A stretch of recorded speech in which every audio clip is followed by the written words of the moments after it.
পৃথিবীতে এমন এক মানুষ ছিল যার বয়স ছিল ৩,৫০০ বছর। হজরত আদম আলাইহিসসালামের জামানায় তার জন্ম হয়েছিল, যার নাম হলো আয়ুজ ইবনে নূহ। বলা হয়ে থাকে সে নাকি ছিল পৃথিবীর সবচাইতে লম্বা মানুষ। সে যখন সমুদ্র পার হতো তখন সমুদ্রের পানি তার টাকনু পর্যন্ত হতো। সে খাবার তৈরি করতে সূর্যের তাপকে ব্যবহার করত, অর্থাৎ সে সমুদ্র থেকে মাছ ধরে তা সূর্যের গরমে সিদ্ধ করে খেত।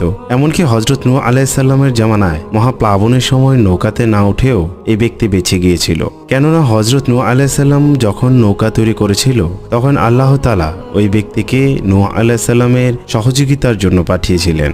সেই সাগর মহাসাগর পাড়ি দিয়ে বড় বড় গাছ এনে হজরত নূহ আলাইহিসসালামকে দিয়েছিলেন নৌকা তৈরি করার জন্য।